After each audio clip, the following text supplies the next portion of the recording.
Hey everybody, welcome back. I'm the Gerbil, and I want to talk about the new Conquest 15 feats that have, well, been made available today. I guess it was today. And I'm not going to go through these feats. I am not interested in talking about all of them. This is not a guide.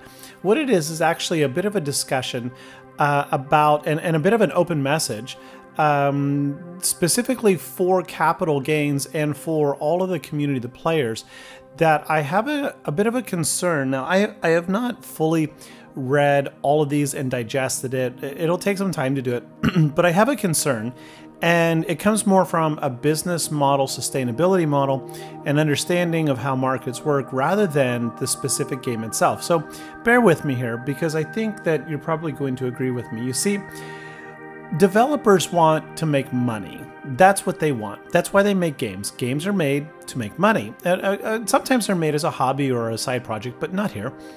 SWGOH is made to make money. Customers who pay for things want enjoyment. They want fun. They want something out of it.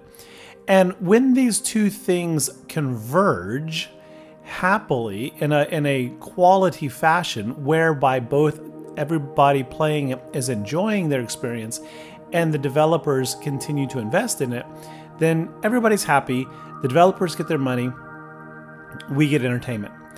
The problem is that I see with this Conquest, it is easy, sincerely easy to forget that we are playing this game for entertainment.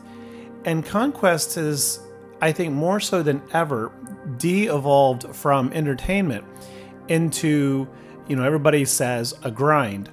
Well, it is no longer a grind as much as it is now a grind plus a money grab. This Conquest is so over the top, focused on recent marquees, way beyond, to a whole new extent than any that I can remember in recent history. So what I want to say is that in every Conquest, there has always been a new character requirement. For example, Inquisitors, we needed to get 300 purges. We needed to get 50 kills with Inquisitors, or whatever, right? But this goes well beyond that. Let me exemplify. Sector 1, Morgan Elspeth. This is not a mini-boss feat. She's not farmable. Defeat 35 enemies with Gungans. Gain decay 50 times. All of that has come to the game in the last 6 months. If you've not opened Wallet or spent a very large hoard of resources, or if you're not very late game and have resources to spare, these are very much unobtainable. It gets worse. Within the same sector, boss, defeat an enemy with Queen Amidala, win with Gungan Bombardier surviving.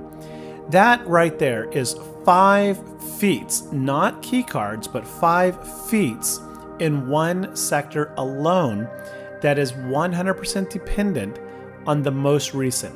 So surely the remaining sectors will be better, right?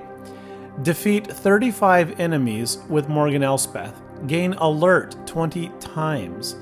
Now, I don't know which characters inflict breach. I really don't, but I know that's going to be really hard.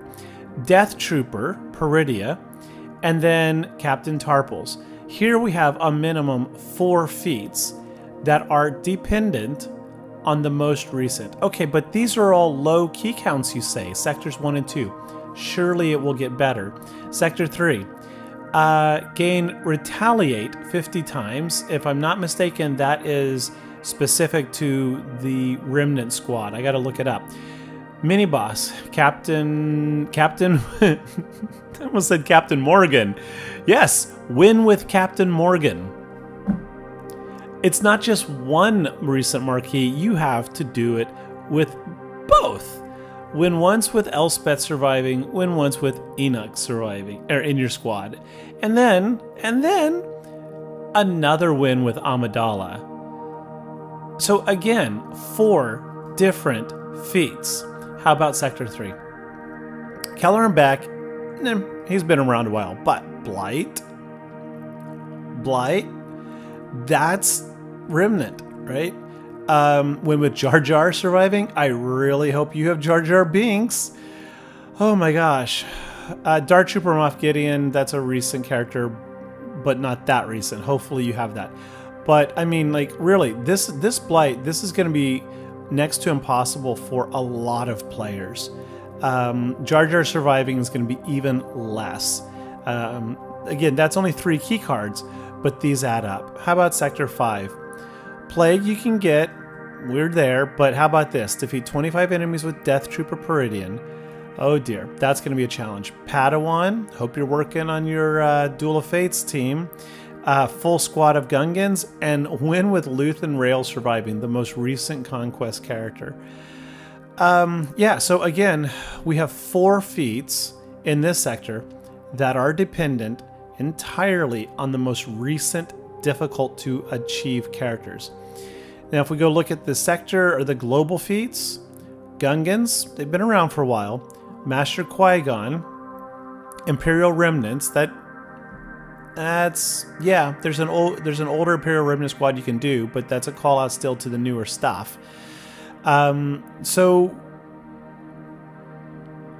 minimum 2, maybe 3 here. So we have across the board, we have 8, 10, 14, 19 feats at a quick cursory glance. This is not an in-depth analysis, but at least 19 feats that require the most recent, also known as the most difficult to achieve unlock characters, many of whom are not farmable, many of whom are not available unless you dump a lot of crystals or you spend a lot of money. So the problem is, as I opened here in this video, that is not customer enjoyment.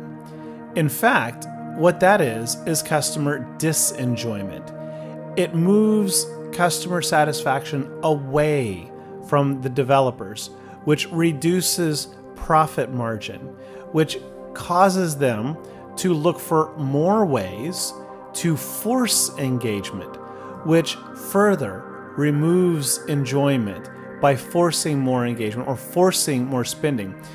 This Conquest screams one message to me. It screams to me that Capital Games is looking to maximize profit at the expense of player satisfaction. Now, that's not anything new, but this is a whole new level of it, in my humble opinion. If I was the game developer, I would argue, if I worked for Capital Games, I would make the argument to them that this is only going to do 2 things. It will incentivize the spenders to continue spending. It will disincentivize all of the middle to low spenders. And it will push the free-to-play players to a more marginalized area of dissatisfaction, which eventually may lead them to leave the game, which reduces the player pool, which means less diversity, which makes it less enjoyable to play for the spenders when there's less people to play against. All of that is a cycle of disengagement leading to even less revenue opportunity for Capital Games. Every player that leaves the game, free to play or not, every player that leaves the game is one less opportunity. The more players you have, the more opportunity they have to make revenue. And all of this, Morgan Elspeth, Decay, Gungans, Retaliate, Elspeth, Captain Enoch, Queen Amidala, Death Trooper Peridia, Obi-Wan, Padawan, Luthen Rail, Gungans again, Master Qui-Gon, Jar Jar, Blight, Captain Tarples, Death Trooper Peridia, Alert. That's not accessible to anyone but maybe the top 10, I don't know, top 10%, maybe top 5% of players. And so you may be saying, but wait, Gerbil, we're going to find cheeses. And I agree, we're definitely going to find cheeses. But you know what cheeses require? Cheeses require characters that have the cheese facilitating mechanic. Like, like Jedi Master Luke being able to do inherited teaching with a light side Gungan, for example, right? Or Wat Tambor to permataunt a tank so that you can hopefully win with someone surviving. If your account is not wide enough, you won't have access to those cheese characters. And if you don't have access to those cheese characters, that further diminishes the possibility of you achieving these feats. Which means, once again, you have to develop in the most recent or the most recent plus cheese. Either way, that's not customer enjoyment, not in a video game. And so this concerns me. Now, once again, I've had a 13-hour workday. I'm pretty tired. Anyway, I'm optimistic that we're going to find really good ways to get through this stuff, but my initial reaction is hit head on wall, disappointment. I have a full Relic 9 Gungan team, people. I do. I've got Relic 9 Padawan Master Qui-Gon. This is not actually going to be hard for me. I don't have the recent Imperial Remnants, but I can get them like that if I really want. I am blessed in that capacity. I am concerned and a little heartbroken for all of you out there who don't have that ability to engage the video game for maximum enjoyment, even for optimal enjoyment, right?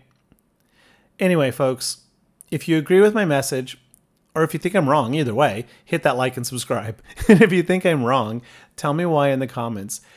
I've been playing this game long enough to know the predatory tactics are common in here in this game. I just feel that this is elevating it to a new level. Anyway, thanks for watching. Talk to you later. Bye-bye.